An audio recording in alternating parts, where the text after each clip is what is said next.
Esther, chapter 3.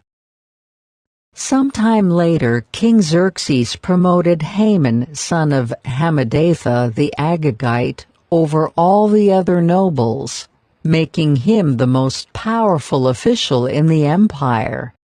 All the king's officials would bow down before Haman to show him respect whenever he passed by, for so the king had commanded.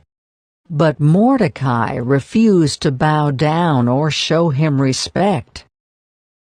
Then the palace officials at the king's gate asked Mordecai, "Why are you disobeying the king's command?" They spoke to him day after day, but still he refused to comply with the order. So they spoke to Haman about this to see if he would tolerate Mordecai's conduct, since Mordecai had told them he was a Jew. When Haman saw that Mordecai would not bow down or show him respect, he was filled with rage. He had learned of Mordecai's nationality, so he decided it was not enough to lay hands on Mordecai alone. Instead, he looked for a way to destroy all the Jews throughout the entire empire of Xerxes.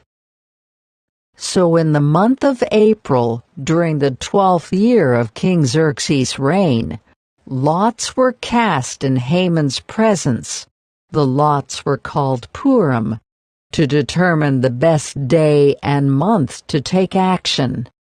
And the day selected was March 7, nearly a year later.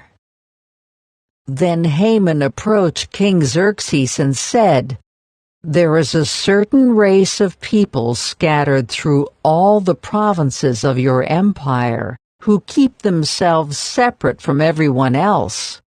Their laws are different from those of any other people, and they refuse to obey the laws of the king. So it is not in the king's interest to let them live. If it please the king, issue a decree that they be destroyed, and I will give 10,000 large sacks of silver to the government administrators to be deposited in the royal treasury." The king agreed, confirming his decision by removing his signet ring from his finger and giving it to Haman, son of Hammedatha the Agagite, the enemy of the Jews.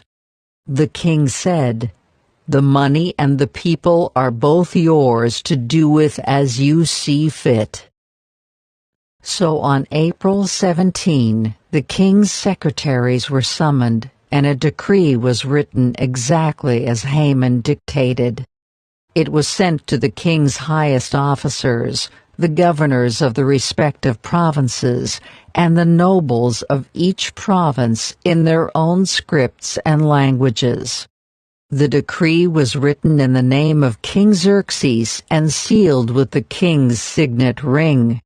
Dispatches were sent by swift messengers into all the provinces of the empire, giving the order that all Jews, young and old, including women and children, must be killed, slaughtered, and annihilated on a single day.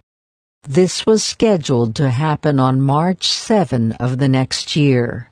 The property of the Jews would be given to those who killed them. A copy of this decree was to be issued as law in every province and proclaimed to all peoples, so that they would be ready to do their duty on the appointed day.